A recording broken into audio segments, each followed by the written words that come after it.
The benefits and issues of funding research based on the latest disease outbreak. Again, I would like to thank my co-authors Herman Grisé and J.R. Ewing for their extensive work on this project. The idea for this talk originated from this paper, Emergence of Arboviruses in the United States, the boom and bust of funding, innovation, and capacity.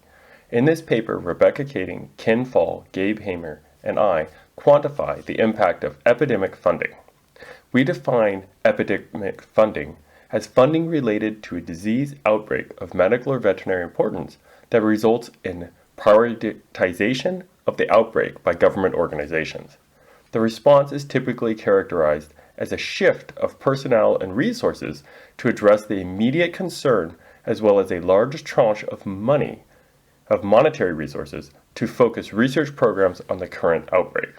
This stimulus funding results in impact quantified by an increase in publications, infrastructure, and innovations. However, the funding quickly ends. First, I will demonstrate what constant and consistent historical funding for endemic mosquito-transmitted diseases looks like in the United States and compare it to recent mosquito outbreaks there. For this, we will travel back in time to a foundational moment in history, the innovation of the first suction trap targeting mosquitoes.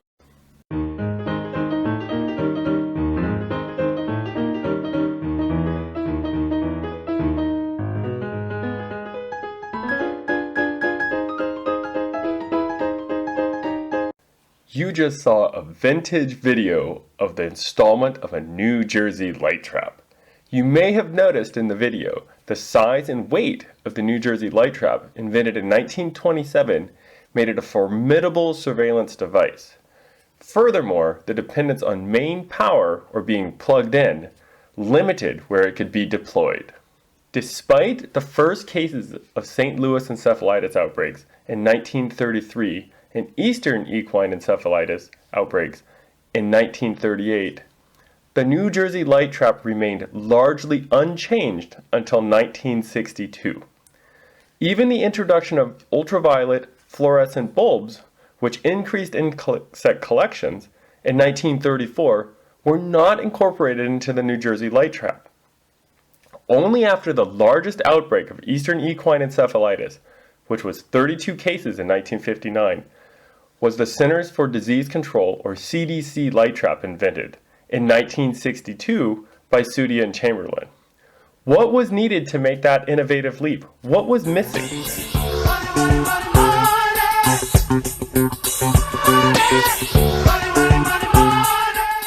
This figure shows on the y-axis the total funding by the National Institutes of Health based on NIH Reporter from 1985 to 2020. On the x-axis is the year of the funding. From 1985 to 2003, funding for endemic mosquito-transmitted pathogens such as Eastern equine encephalitis, St. Louis encephalitis, and La Crosse encephalitis remained stable. This establishes the baseline of research production in the absence of significant outbreaks. But in 1997, the emergence of EEE and SLE in 2002 led to increased funding. Temporary stimulus to the baseline funding after an outbreak resulted in an increase in resources, but these funds lasted only a few years, and there were no major outbreaks of La Crosse during this time period. In this figure, publications are on the y-axis, and the year is on the x-axis. These are the publications found during a general literature search using Web of Science and Google Scholar. Of note in this slide, the reemergence of virus did not result in increased funding, but there were increased publications due to local outbreaks.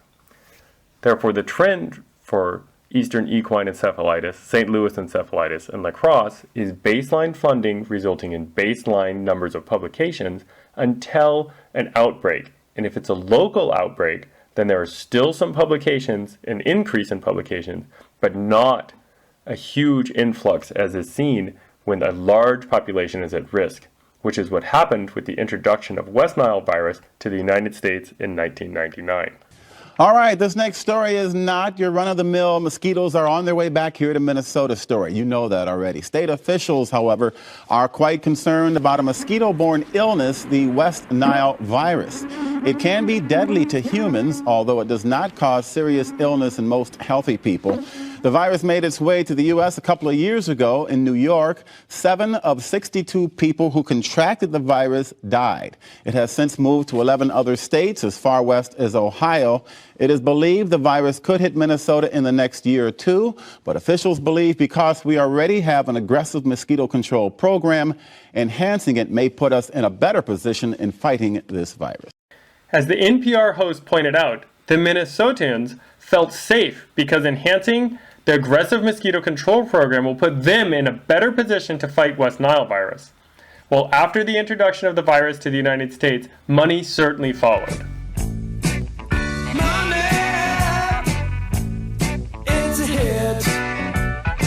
By 2003, the West Nile virus was firmly established in the northeastern United States and was rapidly spreading westward.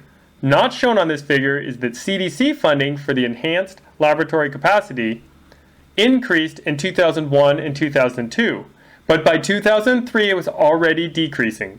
The CDC resources funded crucial infrastructure and personnel at local mosquito control districts throughout the United States. Without this funding, many of those local resources were lost, and surveillance and management capabilities were left ill-prepared for the next mosquito outbreak. However, as you can see on this graph, NIH funding started to increase in 2003, and during this time is when human cases increased throughout the United States. It took 35 years between the introduction of the New Jersey light trap and the CDC light trap.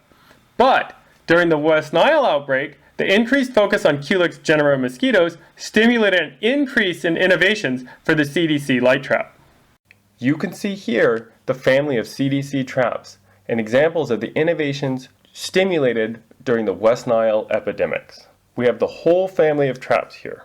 The first CDC light traps used 4-watt incandescent bulbs. These traps ran on 12 volts, but the fan ran on 6 volts. A resistor was used for the voltage drop between the lights and the motor. In 2001, black lights, or UV fluorescent tubes, were finally incorporated into surveillance traps to replace the incandescent bulb. The ultraviolet light bulb increased trap attraction, and the tubes reduced power consumption from the 4-watt incandescent bulb. This is when batteries shifted from being 6 volts rather than the 12 volts. To further save power, a photo switch was added to the traps. This turned the lights off during the day and kept the motors running.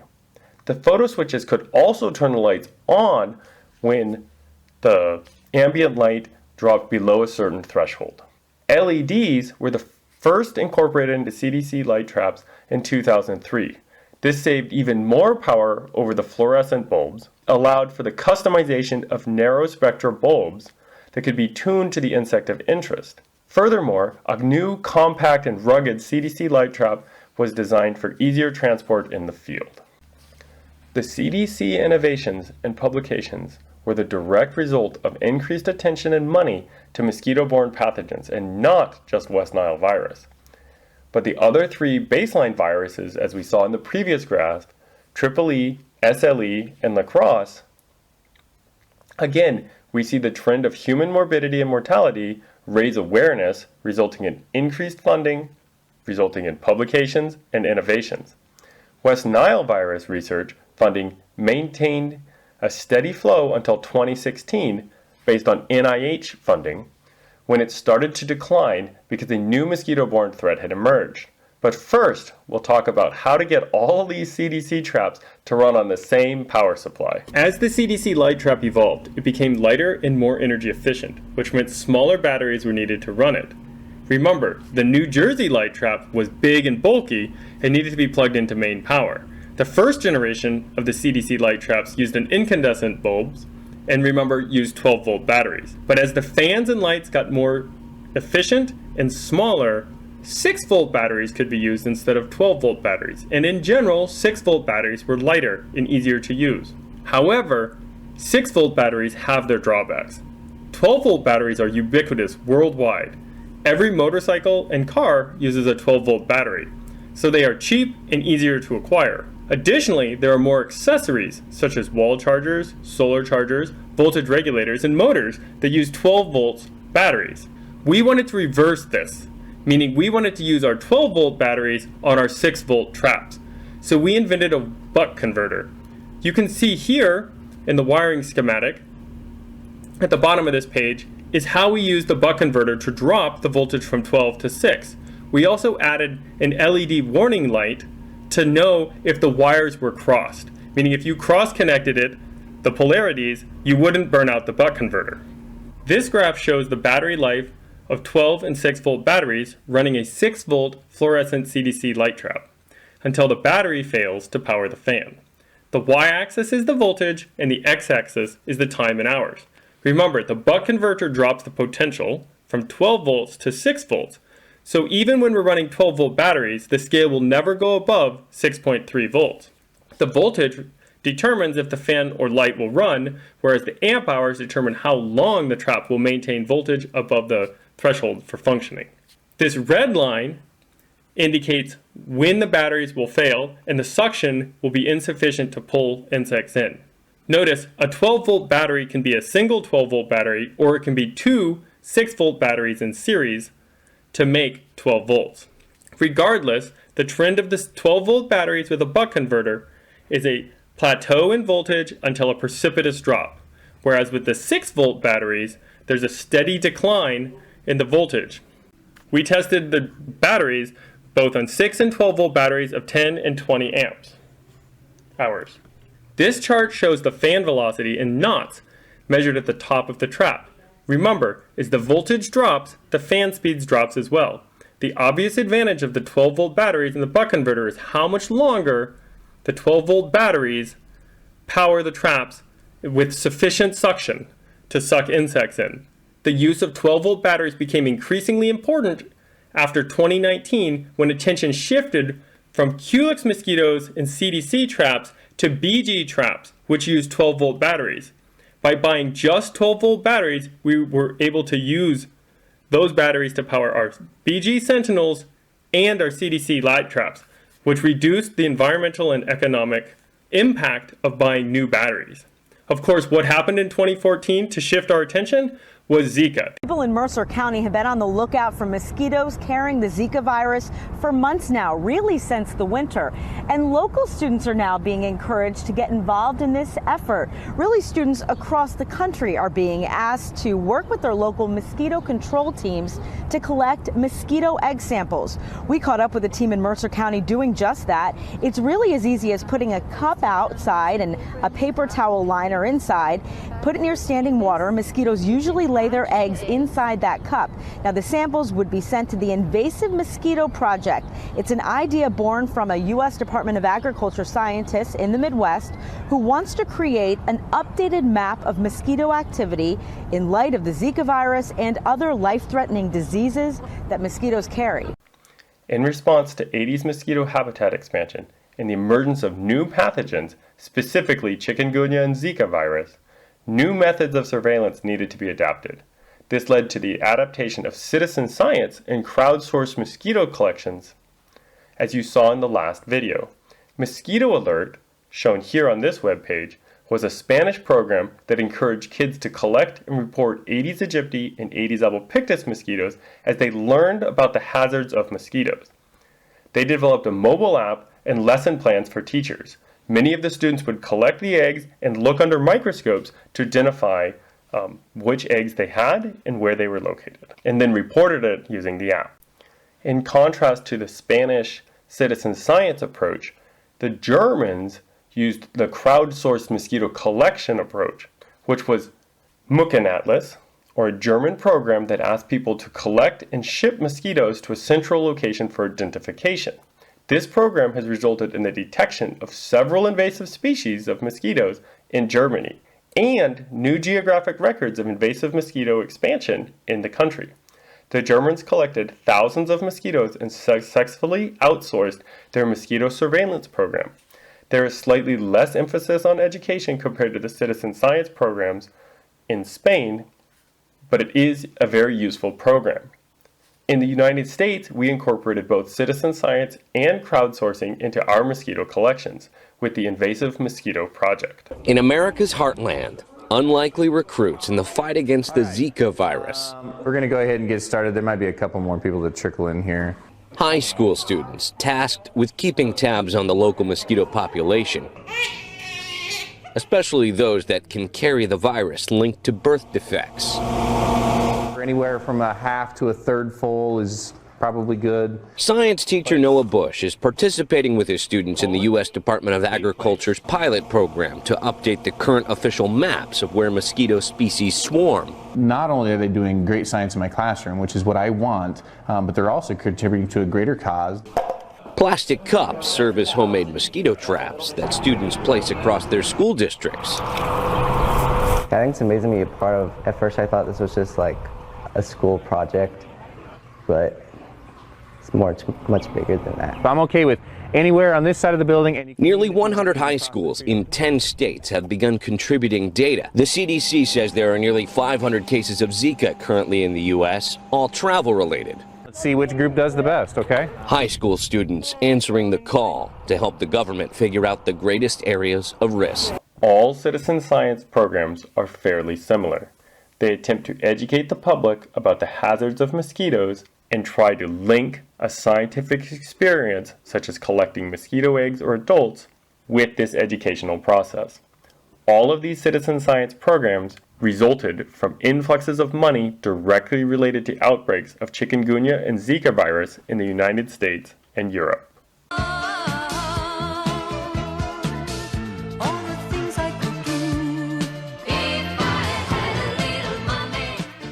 Who knew that ABBA was talking about mosquito-borne disease funding when they sang this song? The outbreaks of chikungunya in the Indian Ocean in 2004 did not result in the United States increasing funding. It wasn't until 2014 when chikungunya arrived to the United States and was a threat that funding increased. Similarly, Zika virus was first reported in the United States in 2008. As a sexually transmitted case. But this again did not stimulate funding until 2015 when Zika affected a large number of individuals in Puerto Rico.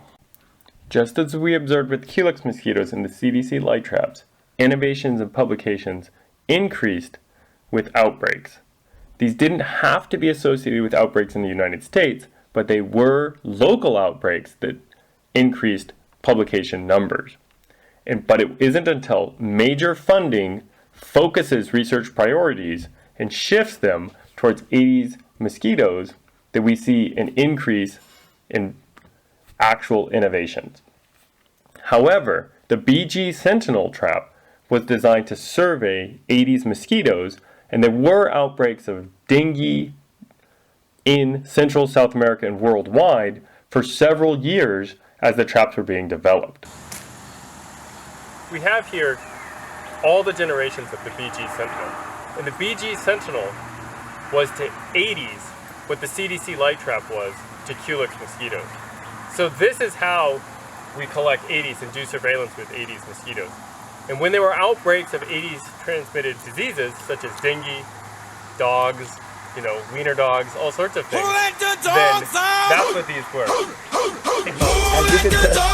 As you can tell, they're very attractive traps to just about anything. The BG Sentinel, when first developed, quickly became the gold standard for Aedes mosquito surveillance. The white and black contrast at the top was very attractive to Aedes mosquitoes, as well as the patented BG lure and CO2 used with the trap. However, this trap was not user-friendly and had many problems associated with the plastic supports, which were time-consuming to install, and the white plastic cover, which was difficult to keep on the trap. The second generation trap maintained the white and black contrast at the top, but the elastic was replaced by a solid plastic top, and the plastic poles were replaced by a rigid collapsible structure. The third generation trap is a completely modular trap that can be used as a BG Sentinel or a CDC trap. The trap also has a USB connector, 3 volts, 5 amps, and uses power banks rather than our traditional 6 or 12 volt batteries. It has, as well, incorporated lights and an air gate to keep insects in the trap when the battery shuts off. BG traps were the result of years of investment during continued Aedes transmitted outbreaks in Central and South America, and represent significant leaps in innovation with each generation. But the timing of the outbreaks cannot be reliably predicted. Furthermore, forecasting which pathogens, vectors, or hosts will play a role in the next outbreak is also problematic. Nobody forecasted this outbreak in England in 2001. The poet William Blake called it England's green and pleasant land. But this year, the bucolic sights and sounds of Britain in the springtime have been punctuated by the signs of slaughter and death. For 6 weeks now, Britain has been gripped by an epidemic of foot and mouth disease. Although foot and mouth disease is not vector-borne, it is an example of an unexpected outbreak. None of the outbreaks listed here were predictable, but all of them increased focus on the outbreak pathogen and resulted in improved infrastructure such as VectorNet. Most big ideas cannot wait for an outbreak opportunity. The alternative to waiting for an outbreak is to anticipate funding opportunities and repackage your ideas to fit the new priorities. After the Zika money deluge passed, my lab, in collaboration with Alexandra Chaskopoulos' lab in Thessaloniki, Greece, developed a large suction trap to collect insects. But we did not want to wait for the next outbreak. Therefore, to fund this project, we evaluated the USDA's research priorities and realized that the mass trap could be used to collect large quantities of insects for animal feed. We could tackle the presidential directive to look at greenhouse gas emissions associated with animal feed production rather than insect reductions. Obviously not exactly the same fit, but one that worked to get our project the attention and funding it needed. What you're looking at here are 90,000 freshly harvested mosquitoes producing the rice fields behind me. These mosquitoes were collected in less than 12 hours, and they were all crammed in this trap. And no matter how many of these we use, they're all filled up.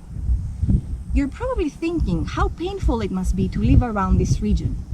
In fact, 3.5 billion people worldwide live in urban and agricultural communities at risk of mosquito-borne diseases, and billions are spent annually on pesticides to help stop mosquito and fly pests originating from intensive agricultural settings such as this one. But what if I told you that there is a way to transform these traditional farm pests into a farm commodity? Because what you see here are 90,000 mosquitoes, but there are also 200 grams of healthy protein, vitamins, and minerals waiting to be harvested. And what if I told you that we have a technology, a low-cost, energy-efficient mass trapping device that we want to make available so that farmers can collect 100 times more biomass than this conventional trap in a single night? Would you want to learn more? Our team of entomologists, food experts, animal nutritionists, and geneticists from the US and Greece proposed to harvest nuisance and pathogen-transmitting insects such as houseflies and mosquitoes directly from intensive agricultural landscapes like rice fields and dairy farms, where they are naturally abundant. Our project will sustainably harvest high-quality insect protein to supplement livestock feed while reducing greenhouse gas emissions from traditional animal production and nuisance and disease-transmitting insect populations without the use of harmful pesticides. The mass trap has adjustable LEDs that can be used as photo attractants. The trap collects into a vented 200-liter garbage can to collect massive amounts of nuisance or pathogen-causing insects. The mass insect trapping device took advantage of a funding opportunity during an inter-outbreak period rather than using the consistent funding cycle that is always present. The steady funding cycle is more predictable, but it is also more competitive and less likely to fund risky ideas. It is easier to fund research during outbreaks because more money is available and the request for proposals typically ask for outside-the-box thinking. The bigger the outbreak, the greater the available money. This monetary stimulus leads to more publications and innovations. My lab took advantage of our of outbreak funding to build a compact CDC light trap, which was the first to integrate LEDs as a light source, to found a citizen science program, and to adapt a single 12-volt battery type for all of our surveillance traps using a voltage regulator. However, outbreak funding is extremely transient. The West Nile funding already started to decline just 3 years after the virus introduction to the United States. When Zika hit, much of the infrastructure and mosquito expertise were no longer present. New people had to be trained and systems restarted. This is not a sustainable way to fund vital public health infrastructure or your lab's research. One alternative our lab used was taking advantage of political priorities to build our mass trap. I recommend developing the ideas and technology to gather preliminary data between outbreaks or funding opportunities so that when a funding option presents itself, you are ready to take advantage of it. If you got it, you don't need it. If you need it, you don't got it. You don't get it, shame on you. Funny, funny, funny what money can do. Them that have it, get more of it. The less they need it, the more they love it. And it sticks to them like glue. Funny, funny, funny what money can do. Funny, funny, funny what money can do. Money, money, we love you.